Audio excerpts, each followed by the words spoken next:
আমার নাম সাবিনা। আমার সব ভাই বোনেদের বিয়ে হয়ে গেছিল, কিন্তু আমার এখনো বিয়ে হয়নি। আমার বয়স 25 বছর। আমাকে যখন কোনো ছেলে দেখতে এসে পছন্দ করত, তখন হয়তো আমার বাবা মায়ের তাদের কোনো কিছু পছন্দ হতো না, বা আমাদের কোনো ছেলেকে পছন্দ হলে ছেলে পক্ষ থেকে হয়তো আমাদের কোনো কিছু পছন্দ হতো না। এইভাবেই আমার বয়স 25 বছর হয়ে যায়। তারপর একদিন আমার জন্য একটা সম্বন্ধ আসে, এবং আমার বাবা বলে এরকমভাবে খুব বেশি দেখাশোনা করতে গিয়ে আমার মেয়ের 25 বছর বয়স হয়ে গেছে, এই সম্বন্ধটা একটু ভালো হলেই সাবিনার বিয়ে দিয়ে দিব। সেদিন আমাকে ছেলেটির মা, ভাই এবং ছেলেটি নিজে আমাকে দেখতে এসেছিল, এবং তারা আমাকে পছন্দ করেছিল। আমার বাবা মাও যখন তাদের দেখতে যায়, তখন তাদের ও পছন্দ হয়েছিল। ছেলেটা তো খুব বেশি বড়লোক ছিল না, মোটামুটি ভালোই ছিল, নিজে একটা কাজ করত এবং সংসার চালাত। ছেলেটির বাবা অনেক আগে মারা গেছিল। তাদের খুব ছোট ফ্যামিলি, তাদের ফ্যামিলিতে তারা মোট 3 জন। তাই আমার বাবা আর বেশি কিছু বাড়াবাড়ি করেনি। সম্বন্ধটা পছন্দ করেছিল এবং আমার বিয়ে এই ছেলেটির সঙ্গে পাকা করে দেয়। বিয়ে পাকা হওয়ার কিছুদিন পরে আমার শাশুড়ি এবং দেওর আমাদের বাড়ি আসে। সেদিন আমি আমার দেওরকে লক্ষ্য করেছিলাম। আমার দেওরের নাম সাহিল। সে কেমন যেন একটা মুচকি মুচকি হাসছিল এবং আজবভাবে ব্যবহার করছিল। আমার সৌদনী কেমন যেন মনে হয়েছিল তাকে দেখে। তার কিছুদিন পরে বিয়ে হয়ে চলে আসি শ্বশুর বাড়িতে। প্রথম দিন শ্বশুর বাড়িতে খুব ভালোই কেটেছিল। আমার শাশুড়ির ব্যবহার খুব ভালো ছিল। আমার শাশুড়ি আমাকে প্রথম দিনই বলে দিয়েছিল, তুমি এই বাড়িতে বউয়ের মতো নয়, মেয়ের মতো থাকবে। ওদিকে আমার বিয়ের আগে শুনেছিলাম আমার দেওরের নাকি বিয়ে ঠিক হয়ে গেছে। তাই সেদিন রাতের বেলা আমার বরকে বলেছিলাম, তোমার ভাইয়ের তো বিয়ে ঠিক হয়ে গেছে, তুমি যেখানে জব করছো তোমার ভাইকেও সেখানেই নিয়ে যাও, তোমরা 2 ভাই একসঙ্গে জব করবে, ওরও তো কিছুদিন পরে বিয়ে আছে। বর তখন কথাটাকে ঘুরিয়ে দিয়ে আমাকে বলে, অনেক রাত হয়েছে, এখন ঘুমিয়ে পড়ো, এই ব্যাপারে পরে কথা হবে। পরের দিন আমার দেওরের আজব ব্যবহারের উপরে আমার নজর যায়। সে মুখের মধ্যে কি যেন একটা চিবোচ্ছিল। প্রথমে আমি ভেবেছিলাম সে হয়তো চুইংগাম চিবোচ্ছে, কিন্তু সে মুখটাকে এমন এমন ভঙ্গি করাছিল, মনে হচ্ছিল যেন ও যেহা খাচ্ছে সেটা খুবই খারাপ একটা জিনিস, এবং সে সবসময় মুচকি মুচকি হাসত। প্রথমে আমার দেওর সাহিলের এরকম অঙ্গভঙ্গি দেখে ভয় লাগত, কিন্তু সে আমার সঙ্গে অত কথা বলতো না এবং আমাকে কখনো বিরক্ত করত না। সেদিন হঠাৎ করে দেখি তার পকেট অনেক মোটা হয়ে উঁচু হয়ে ফুলে আছে, এবং সেদিনও সে মুখের মধ্যে কি যেন একটা চিবোচ্ছিল এবং আমার শাশুড়ির ঘরের মধ্যে ঢুকে গেল। তার অত মোটা শার্টের পকেট দেখে আমি ভেবেছিলাম ওই পকেটের মধ্যে হয়তো কিছু গিফট আছে, যেটা সে নিজের মাকে দিতে চায়। মায়েদেরও অধিকার আছে গিফট পাওয়ার, এবং এটা খুব ভালো কথা, যে কোনো ছেলে তার মায়ের জন্য গিফট আনছে। আমি এটা দেখে অনেক খুশি হয়েছিলাম।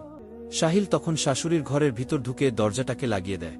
সেদিন রাতের বেলা বর যখন বাড়ি আসে, খাওয়া দাওয়ার পরে আমি বরকে বলি, আমাদের তো নতুন বিয়ে হয়েছে, তুমি এখনো আমাকে গিফট দাওনি, আর দেখো তোমার ভাই মায়ের জন্য গিফট নিয়ে এসেছে। আমি আজকেই দেখেছিলাম তার জামার পকেট অনেক মোটা এবং উঁচু হয়েছিল। আমি বুঝে গেছিলাম ওই পকেটের মধ্যে কোনো কিছু গিফট ভরা আছে, এবং সেটা নিয়ে তোমার মায়ের ঘরে ঢুকে যায়। আমার বর তখন বলে, ওটা কোনো গিফট ছিল না, ধীরে ধীরে তুমি সবকিছু জেনে যাবে। আর তুমি আমার কাছে কি গিফট নেবে সেটা বলো, তোমাকে এনে দিব। আমি তখন বরকে বলেছিলাম, আমার জন্য তোমার যেটা ভালো লাগবে তুমি নিজে পছন্দ করে সেটাই নিয়ে আসবে। আমার বর আমাকে খুব ভালোবাসত, এবং এটা দেখে আমি খুব খুশি হয়েছিলাম যে এই বাড়ির ছেলেরা তার মাকে কত ভালোবাসে। কোনো ছেলে যদি তার মাকে ভালোবাসে, সে তার বুকেও অবশ্যই ভালোবাসবে। সেদিন অর্ধেক রাতে দেখি বাইরে থেকে চিৎকার চেঁচামেচির আওয়াজ আসছে। বুঝতে পারছিলাম কেউ বকাবকি করছে। পরে জানতে পারি আমার শাশুড়ি দেওরকে অনেক বকাবকি করছে। আমি তখন বরকে উঠিয়ে বলি, তোমার মা এত রাতে সাহিলকে কেন বকাবকি করছে, তুমি একটু তাদের রুম থেকে দেখে এসো। বর বিছানায় উঠে বসে আমাকে বলে, তোমাকে ওই দিকে কান দিতে হবে না, মায়েরা সব সময় তার বাচ্চাদের ভালো চায়। আমার ভাই নিশ্চয়ই কোনো কিছু ভুল কাজ করেছে, যার জন্য মা তাকে বকাবকি করছে। এতে চিন্তা করার কিছু নেই, তুমি চুপচাপ শুয়ে পড়ো। আমার থেকে মা ভালো বোঝেন, তাই মা যা করছে তা করতে দাও, এবং তুমি চুপচাপ শুয়ে পড়ো। দিন দিন এই বাড়ির লোকেদের ব্যবহার আমার কেমন যেন মনে হচ্ছিল। বরের কথা মতো কোনো দিকে কান না দিয়ে আমি চুপচাপ শুয়ে পড়ি। এদিকে সারাদিন আমার দেওর ঘরের মধ্যে থাকত, এবং কি জানি সে মুখের মধ্যে চিপতে থাকত, আর প্রত্যেক দিনই জামা ও প্যান্টের পকেটের মধ্যে কিছু নিয়ে শাশুড়ির ঘরের ভিতর ঢুকে যেত। সাহিলের আজব আজব মুখের অঙ্গিভঙ্গি দেখে এবং শরীরের হাবভাব দেখে আমার ভালো লাগত না। সেদিন আমি বরকে বলেছিলাম, তোমার ভাই সারাদিন ঘরে থাকে, কোনো কাজও করে না, তুমি ওকে নিজের সঙ্গে করে নিয়ে যাও না কেন? যখনই এই কথাটা বলতাম বর আমার কথাটাকে ঘুরিয়ে দিত। সেদিন না পেরে আমি বরকে বলেছিলাম, তোমার ভাইয়ের পকেট প্রত্যেক দিনই উঁচু হয়ে ফুলে থাকে, সে ওই পকেটের ভিতর কি নিয়ে গিয়ে তোমার মাকে দেয়? বর তখন বলে, আমার অফিসের জন্য দেরি হচ্ছে, পরে এ ব্যাপারে কথা হবে, ধীরে ধীরে তুমি সবকিছু জানতে পারবে। আমার খুব জানতে ইচ্ছে করছিল যে এবারের লোকেদের আসল ব্যাপারটা কি। কিছু তো একটা গন্ডগোল আছে, যেটা এই বাড়ির লোক আমাকে বলতে চায় না। সেদিন শাশুড়ি আমাকে বলে, বৌমা, আজ তুমি জামা কাপড়গুলো একটু কেচে দিও। আমার যা বয়স হয়েছে, ওতে হাঁটাচলা করতেও আমার খুব কষ্ট হয়। হাঁটু ব্যথা, কোমর ব্যথা নিয়ে সারাদিন আমি অস্থির থাকি। আমি তখন শাশুড়িকে বলি, আপনাকে একদম চিন্তা করতে হবে না, আমি বাড়ির সমস্ত কাজ একা হাতে সামলে নিতে পারব। বিয়ের পরে শাশুড়ি মা আমার প্রত্যেকটা কাজে সাহায্য করতেন। যেমন সকালে উনি তরকারিগুলো কেটে রেখে দিতেন যাতে আমার রান্না করতে সুবিধা হয়। সবার জামা কাপড় বের করে ওয়াশিং মেশিনের কাছে রেখে দিতেন।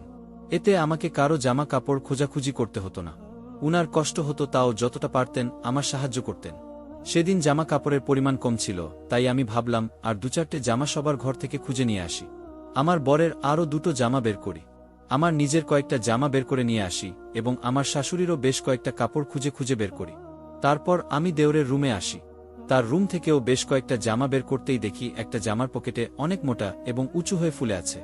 আমি ভেবেছিলাম আজ দেখতে পাবো দেওরের পকেটের মধ্যে কি এমন জিনিস থাকে। সেই জামার পকেটে হাত দিতেই আমার শাশুড়ি তাড়াতাড়ি করে ঘরের মধ্যে ঢুকে আমার হাত থেকে সাহিলের জামা কাপড় নিয়ে নেয় এবং বলে, সাহিলের জামা কাপড় তোমাকে কাচার দরকার নেই, আমি কেচে নেব, তুমি এখন সাহিলের ঘর থেকে যাও। আমি খুবই আশ্চর্য হয়েছিলাম শাশুড়ির এইরকম ব্যবহার দেখে। কি এমন ছিল দেওরের পকেটের ভিতর, যেটা আমার শাশুড়ি দেখতে দেয়নি? শাশুড়ির এইরকম ব্যবহার দেখে আমার মনে আরও প্রশ্ন জাগে এবং কৌতূহল বাড়ে এই বাড়ির লোকেদের সত্যি কথা জানার জন্য। সেদিন রাতের বেলা শুয়েছিলাম এবং উঠোনের মধ্যে জল পড়ার আওয়াজ পাচ্ছিলাম। মনে মনে ভাবছিলাম, এত রাতে উঠোনের মধ্যে কে জল ফেলছে? আমি তখন জানালা দিয়ে উকি মেরে দেখেছিলাম। আমার বর বুঝতে পারেনি আমি বিছানা থেকে উঠে জানালার কাছে গিয়ে উকি মারছি। জানলা দিয়ে দেখতেই আমার পায়ের তলা থেকে যেন মাটি সরে যায়। কারণ অর্ধেক রাতে কেন আমার শাশুড়ি দেওরের জামা কাপড় লুকিয়ে লুকিয়ে কাচছিল, চুপচাপ কাপড়গুলো উঠোনের এক কোণে রেখে দিয়েছিল। যে কাপড়গুলো সকালবেলা আমার হাত থেকে আমার শাশুড়ি কেড়ে নিয়েছিল, সেই কাপড়গুলোই কেচে মেলে দিয়েছিল। তারপরের দিন রাতের বেলা যখন আমার শাশুড়ি দেওরের উপর রাগারাগি ও চিৎকার চেঁচামেচি করছিল, তখন আমি বরকে বলেছিলাম, তোমার মা প্রত্যেকদিন দেওরকে বকাবকি করে, তুমি কিছু বলো না কেন? তোমার ভাই তো সারাদিন শান্ত হয়ে থাকে, সে তো কাউকে বিরক্ত করে না, তাহলে তোমার মা রাতের বেলা প্রত্যেকদিন ওকে বকাবকি কেন করে? আমার বর তখন বলে, তুমি ওদের প্রত্যেকটা ব্যাপারে দখল আন্দাজি কেন করতে যাও? ওদের ব্যাপার ওরা দেখে নিবে। আমার বর ও প্রায় দিন সাহিলকে বকাবকি করত। সাহিল তো সেরম কিছু করত না, কিন্তু তাও কেন আমার শাশুড়ি এবং আমার বর সাহিলকে দেখতে পারত না? এটা দেখে আমার খুব খারাপ লাগত এবং আমার শাশুড়ির একটা জিনিস নোটিশ করেছিলাম। সেটা হচ্ছে, আমার শাশুড়ি তার বড় ছেলেকে বেশি ভালোবাসত, কিন্তু ছোট ছেলের উপরে সবসময় রাগ দেখাত এবং প্রত্যেকদিন রাতে সাহিলকে ঘরে ভরে দরজা লাগিয়ে তার উপরে বকাবকি করত। একদিন তো রাতের বেলা শাশুড়ি আমাদের রুমের দরজায় নক করে। অত রাতে দরজা নক করা দেখে আমার বর ও আমি বিছানায় উঠে বসে যায়। আমি বরকে বলি, এত রাতে কে দরজা ঠকঠক করছে, তাড়াতাড়ি গিয়ে দেখো। আমার বর তাড়াতাড়ি করে গায়ে জামা দেয় এবং দরজা খুলে দেখে শাশুড়ি দাঁড়িয়ে আছে। আমিও নেমে আসি। তখন আমার শাশুড়ি বরের হাত ধরে বাইরে নিয়ে যায় এবং কানের মধ্যে আস্তে করে কিছু বলে। আমার বর তখন তাড়াতাড়ি চুলটা আঁচড়ে নিয়ে বাড়ির বাইরে চলে যায় এবং কেউ আমাকে কিছুই বলে না যে বাড়িতে কি হচ্ছে। রাত তখন 3টে বাজে। সারা রাত আমি ঘরের মধ্যে ভাবতে থাকি যে ব্যাপারটা কি, শাশুড়ি আমার বরের কানে বা ফিসফিস করে কি বলেছিল এবং বর এত তাড়াতাড়ি করে ঘরের বাইরে কেন গেল। সকালবেলা যখন বর বাড়ি আসে তখন জানতে পারি কাল রাতে সাহিল বাড়িতে ছিল না এবং তাকে খোঁজার জন্য বর রাতের বেলা বাড়ির বাইরে গিয়েছিল। কিন্তু আশ্চর্য ব্যাপার হচ্ছে, একটা অত বড় ছেলেকে খোঁজার কি দরকার? সে তার বন্ধুর বাড়িতেও তো যেতে পারে। এই বাড়ির কিছুই আমার ঠিক লাগছিল না। সেদিন বিকেলের দিকে আমার শাশুড়ির ছোট বোন বাড়িতে আসে তার ছেলের বিয়ের নেমন্তন্ন দিতে। সাধারণত আমাদের বাড়িতে কোনো লোকজন আসত না। সেদিন আমি প্রথম আমার বরের বাড়িতে আত্মীয় আসতে দেখেছিলাম। শুনেছিলাম আমার শাশুড়ির সঙ্গে তার ছোট বোনের নাকি সম্পর্ক ঠিক নেই, শুধুমাত্র আমার বরের খাতিরে নেমন্তন্ন করতে বাড়িতে এসেছিল। একদিন আমার শাশুড়ির সঙ্গে পাড়ার একটা কাকিমার ঝগড়া হয়। আমি তাড়াতাড়ি ঘর থেকে বেরিয়ে গিয়ে দেখি ওই বাড়ির কাকিমা তাদের বাড়ির সমস্ত নোংরা ঝাড় দিয়ে আমাদের বাড়ির দরজার সামনে রেখে দিয়েছে। আমার শাশুড়ি ওটা নিয়ে ঝামেলা করছিল এবং বলছিল, তোমার বাড়ির নোংরা ওই বড় ডাস্টবিনে না ফেলে আমাদের বাড়ির সামনে প্রত্যেকদিন জমা করে রেখে দাও, আমার ছেলেকে বলে তোমার ব্যবস্থা করছি। আমি কিছু বলি না, তাই তুমি এইরকম ব্যবহার করছো। তখন ওই পাশের বাড়ি কাকিমা বলে, কিছু বলবা কি করে? কিছু বলার মুখ নেই তোমাদের? তোমাদের তো লজ্জা করা উচিত। সব চুরি পরে বসে আছে তোমার বাড়িতে। তোমার বাড়ির পুরুষরা তো পুরুষ নামেই কলঙ্ক, তোমার বাড়ির ছেলেরা তো সব মহিলা। অনেক উল্টাপাল্টা কথা বলে ওই কাকিমাটা চলে যায়। আমার খুবই খারাপ লেগেছিল যখন ওই কাকিমাটা আমার বর ও সাহিলের ব্যাপারে এরকম নোংরা কথা বলেছিল। আমার শাশুড়ি তখন চোখের জল ফেলতে ফেলতে ঘরের ভিতর ঢুকে যায়। শাশুড়ির মন খারাপ দেখে আমি আর কিছু বলার সাহস পাইনি। সেদিন আমার মনে প্রশ্ন হয়েছিল কেন কাকিমাটা এরকম বলেছিল যে আমাদের বাড়ির ছেলেরা তো ছেলে নয়, তারা সব মহিলা। কিন্তু আমি এর উত্তর খুঁজে পাচ্ছিলাম না। তারপরে একদিন আমার বাক্স খুলে দেখি অনেকগুলো জিনিস তার মধ্যে নেয়। বিয়ের পরে মেয়েরা অনেক জিনিসপত্র পায়, যেমন আর্টিফিশিয়াল গয়না, অনেক কাপড় চোপড় ও কসমেটিক্সের জিনিস।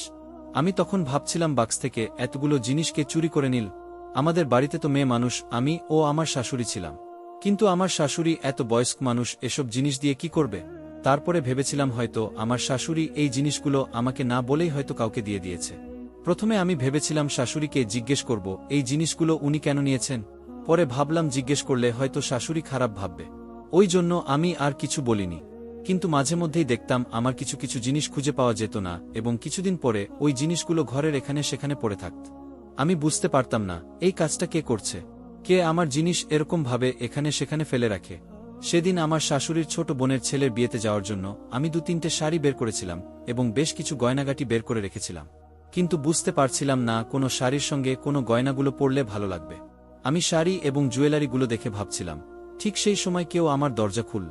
আমি ভেবেছিলাম বর এসেছে, তাই দরজার দিকে না তাকিয়ে জিজ্ঞেস করি এই 3টা শাড়ির মধ্যে কোনো শাড়িটা পরব বুঝতে পারছি না। পেছন দিকে ঘুরে তাকাতেই দেখি আমার দেওর। তখন আমি তাকে বলি, ও আচ্ছা সাহিল তুমি। আমি ভেবেছিলাম তোমার দাদা, তাই জিজ্ঞেস করেছিলাম। তখন আমার দেওর বলে, এই 3টা শাড়ির মধ্যে তুমি রেড কালারের শাড়িটা পরো, তোমাকে দেখতে খুব ভালো লাগবে, তোমার এই রেড কালারের শাড়িতে গোল্ডেন কালারের পাড় আছে, তাই তুমি গোল্ডেন কালারের চুড়ি এবং গোল্ডেন কালারের ওই বড় ইয়ারিংটা পরো এবং লাইট পিঙ্ক কালারের লিপস্টিক নাও, খুব মানাবে তোমাকে। তার মুখ থেকে ড্রেসিং সেন্স দেখে আমি হা হয়ে তার দিকে তাকিয়ে থাকি। একটা ছেলে হয়ে তার মধ্যে মেয়েদের পারফেক্ট ড্রেসিং সেন্স দেখে আমি তো অবাক হয়েছিলাম। সাধারণত একটা মেয়েও এত সুন্দরভাবে বলতে পারে না কোনো ড্রেসের সঙ্গে কোনো ইয়ার রিং এবং কোনো লিপস্টিকটা ভালো মানাবে, কিন্তু আমার দেওর এত সুন্দরভাবে বলেছিল যে আমি খুব অবাক হয়েছিলাম। ঠিক তখনই আমার শাশুড়ি ঘরের ভিতরে ঢুকে সাহিলার হাত ধরে টানতে টানতে নিয়ে চলে যায় বাইরে। সাহিল তখন বলে, তুমি আমাকে এরকম ভাবে কেন টেনে নিয়ে যাচ্ছ? শাশুড়ির ওইরকম ব্যবহার দেখে বলি, সাহিল তো কিছু করেনি, তাহলে কেন আপনি এভাবে ওকে টানতে টানতে নিয়ে যাচ্ছেন? ও তো শুধু আমাকে এটাই বলছিল কোনো শাড়ির সঙ্গে কোনো জুয়েলারিগুলো পরলে মানাবে। আমার শাশুড়ি তখন আমার দিকে তাকিয়ে বলে, তুমি ওর এইসব ফালতু কথায় একদম কান দিবে না। সেদিন বিয়েতে শুধু আমি আর বর গিয়েছিলাম, আমার শাশুড়ি ও দেওর বাড়িতে ছিল। সেদিন সাহিলের কথা মতোই লাল শাড়ি এবং জুয়েলারিগুলো পরে বিয়েতে গেছিলাম। সেদিন বিয়েতে সবাই বলেছিল আমাকে খুব সুন্দর দেখাচ্ছে, এবং সবাই আমার শাড়ি ও জুয়েলারির নাম করেছিল। মাঝে মধ্যে সাহিলের সঙ্গে আমার শাশুড়ির এই রকম ব্যবহার দেখে মনে হতো সাহিল হয়তো শাশুড়ির নিজের নয়, সৎ ছেলে। কারণ আমার শাশুড়ি তার বড় ছেলেকে খুব ভালোবাসত এবং সাহিলের সঙ্গে সব সময় খারাপ ব্যবহার করত। অথচ সাহিল কখনো খারাপ কথা বা কারো সঙ্গে খারাপ ব্যবহার করত না। আমার বড় সাহিলের সঙ্গে খুব খারাপ ব্যবহার করত। তার কাছে যখন কিছু দরকার হতো তখনও সে দেওরের সঙ্গে অনেক কড়াভাবে কথা বলত। বিয়ের 2-3 মাস পরেই আমি প্রেগনেন্ট হয়ে যায়, এবং আমার শাশুড়ি ও আমার বর এই খবরটা শুনে খুব খুশি হয়। আমার শাশুড়ির যখন আশীর্বাদ নিতে যাই তখন আমার শাশুড়ি একটা অদ্ভুত কথা বলে, যেটা শুনে আমি অনেক আশ্চর্য হয়েছিলাম। উনি বলেন, ছেলে হোক বা মেয়ে, ওতে আমার কিছু যায় আসে না, কিন্তু যাতে মাঝখানের কিছু না হয়। মানে আমার শাশুড়ি অন্যদিকে ইশারা করছিল। এরকম অদ্ভুতভাবে কে আশীর্বাদ করে? এই বাড়ির লোকেদের ব্যবহার আমাকে আজব লাগত, এবং আমি বুঝতে পেরেছিলাম কিছু তো একটা গন্ডগোল আছে। সেদিন আমার শাশুড়ি ঘরের মধ্যে শুয়েছিল, তাই আমি ভেবেছিলাম ঘরের নোংরাগুলো বাইরের বড় ডাস্টবিনে আমি ফেলে দিয়ে আসি। তাই নোংরাগুলো নিয়ে গিয়ে আমাদের পাড়ার যে বড় ডাস্টবিনটা ছিল সেখানেই ফেলতে চলে যায়। ডাস্টবিনে নোংরাগুলো ফেলার আগে দেখি আমার দেওরের 2টো জিন্সের প্যান্ট ওই ডাস্টবিনের মধ্যে পড়ে আছে। ওই প্যান্ট দুটোকে আমি তুলে নিই এবং ভাবি আমার দেওরের প্যান্ট কে এভাবে ফেলে দিয়েছে। তখন দেখি প্যান্টের পকেট দুটো মোটা হয়ে ফুলে আছে। তখন তাড়াতাড়ি করে প্যান্ট দুটোকে গুটিয়ে নিয়ে ঘরের ভিতরে চলে আসি এবং আমার রুমের ভিতর গিয়ে দরজাটাকে ভিতর থেকে লক করে দিই, কারণ আজ আমি দেখার সুযোগ পেয়েছিলাম ওই প্যান্টের পকেটের মধ্যে কি থাকে। সেদিন দুপুরের টাইম ছিল এবং বরের বাড়ি আসারও টাইম হয়ে এসেছিল, তাই ভেবেছিলাম ভিতর থেকে দরজাটা লাগিয়ে দিলে কেউ জানতে পারবে না যে আমি কি করছি, এবং আমার শাশুড়ি দরজা খুলতে বললে বলবো আমি জামা চেঞ্জ করছি। তারপর প্যান্টের পকেটে হাত দিতেই আমি আশ্চর্য হয়ে যায়, কারণ ওই প্যান্টের পকেটের ভিতর তেঁতুল ভরা ছিল এবং অন্য পকেটে কসমেটিক্স এর কিছু জিনিস ভরা ছিল, যেটার মধ্যে আমার একটা লিপস্টিকও ছিল। বেশ কিছুদিন থেকেই আমি এই লিপস্টিকটা খুঁজে পাচ্ছিলাম না, এবং আমার 2টো ইয়াররিংও ভরা ছিল। আমি এটা কিছুতেই বুঝতে পারছিলাম না যে আমার জিনিস দেওরের পকেটের ভিতর কি করছিল, এবং তেঁতুল তো মেয়েরা শখ করে খায়, টক জিনিস মেয়েরা খেতে ভালোবাসে, তাহলে আমার দেওর মুখের মধ্যে যে জিনিসটা চিবোত সেটা তেঁতুল ছিল। এবং তখন মনে পড়ে আমার দেওরও ঠিক মেয়েদের মতনই কোমর দুলিয়ে দুলিয়ে হাঁটে। সেদিন সন্ধ্যাবেলায় আমি বরের সামনে শাশুড়িকে জিজ্ঞেস করি সাহিলের প্যান্টের পকেট থেকে আমি এই জিনিসগুলো পেয়েছি, এবং আমি প্যান্ট ও জিনিসগুলো দেখায়। শাশুড়ি প্রথমে আমার বরের মুখের দিকে তাকায়, তারপর আমার মুখের দিকে তাকিয়ে বলে, তুমি যখন দেখে নিয়েছ তাহলে আজ সত্যি কথাটাও বলেই দিই। শাশুড়ি তখন আমার হাত ধরে এবং বলে, জানি না তুমি এতদিন আমাদের ব্যাপারে কি ভেবেছ, কিন্তু আমরা তোমার থেকে কথাটা এই জন্যই লুকিয়েছিলাম যাতে তুমি খারাপ না ভাবো। আমার মনে একটা ভয় ছিল, তাই তোমাকে সত্যি কথাটা বলিনি। আমি তখন বলি, কি লুকিয়েছেন আপনারা? আমাকে সব সত্যি কথা বলেন। আমার শাশুড়ি বলে, তোমার দেওর পুরুষ নয়, একজন কাপুরুষ। জানি না কেন ভগবান আমাকে এরকম সন্তান দিয়েছেন যাকে এই সমাজে নিয়ে চলা অনেক কঠিন। আমরা সাহিলকে অনেক বোঝানোর চেষ্টা করেছি, কিন্তু কিছুই হয়নি। ডাক্তারও দেখিয়েছি, কিন্তু ওতেও কিছু হয়নি। সেদিন রাত্রে বেলা যখন ও বাড়িতে ছিল না, তখন ও হসপিটালে গেছিল তার লিঙ্গ চেঞ্জ করার জন্য। ওর দাদা তখন সাহিলকে খুঁজে বাড়ি নিয়ে আসে। সাহিলের জন্য সমাজের লোক আমাকে অনেক বাজে বাজে কথা বলে, এবং আমাদের আত্মীয় স্বজনেরাও অনেক উল্টোপাল্টা কথা বলে। ভগবান হয়তো আমাকে সহ্য ক্ষমতা অনেক দিয়েছেন, যার জন্য এরকম সন্তান আমার গর্ভে দিয়েছিলেন। এই বলে আমার শাশুড়ির চোখ থেকে জল বেরিয়ে আসে। আমি তখন শাশুড়িকে জড়িয়ে ধরে বলি, এই কথা আপনি আগে আমাকে বলেননি কেন? কিন্তু আপনি তো সাহিলের বিয়ে ঠিক করে রেখেছেন। শাশুড়ি তখন বলে, আত্মীয় স্বজন ও লোকদের এটা বলি যে সাহিলের বিয়ে ঠিক হয়ে গেছে। আমি মিথ্যা কথা বলেছিলাম সাহিলের বিয়ের ব্যাপারে। আমি তখন বলি, এই কথাটা আপনি যদি আগেই বলতেন তাহলে এই সমস্যার সমাধান অনেক আগেই আমি বের করে নিতাম। সাহিলকে ভালো সাইকিয়াট্রিক ডাক্তার দেখাতে হবে। এই শহরের সবথেকে যে বেস্ট সাইকিয়াট্রিক ডাক্তারের কাছে সাহিলকে দেখাতে হবে, তাহলে সাহিল ভালো হয়ে যেতে পারে। অত বড় ডাক্তারের কাছে দেখালে অনেক টাকা খরচা হবে, কিন্তু আমার কাছে অত টাকা নেই যে আমি তাকে শহরের সবথেকে বেস্ট ডাক্তারের কাছে দেখাবো। আমি শাশুড়িকে বলি, টাকার চিন্তা আপনাকে করতে হবে না, যেমন ভাবেই হোক টাকার জোগাড় করে নেব, এবং সাহিলকে সবথেকে ভালো ডাক্তারের কাছে নিয়ে যাব। আমি বাবার বাড়িতেও টিউশন পড়াতাম এবং ভালো টাকা ইনকাম করতাম, তাই আমি শ্বশুরবাড়িতে ও টিউশন পড়ানো শুরু করি এবং ভালো টাকা জোগাড় করি। সেই টাকা ও আমার বরের কিছু জমানো টাকা দিয়ে আমার দেওরের চিকিৎসা শুরু করি। আমার দেওর গত 2 বছর ধরে ভালো সাইট্রিক ডাক্তার দেখাচ্ছে, এবং এখন সে ভালো আছে ও তার একটা জায়গায় বিয়ে হয়েছে। আমরা এখন সবাই খুব ভালো আছি। আমার দেওর ও তার বুকে নিয়ে খুব সুখে আছে। আমরা সবাই একসঙ্গে থাকি। আমার একটা মেয়েও হয়েছে, এবং আমার মেয়েকে সাহিল খুব ভালোবাসে। গল্পটি যদি আপনাদের ভালো লেগে থাকে তাহলে লাইক, কমেন্ট, শেয়ার ও সাবস্ক্রাইব করে পাশেই থাকবেন। ধন্যবাদ সবাইকে গল্পটা শোনার জন্য।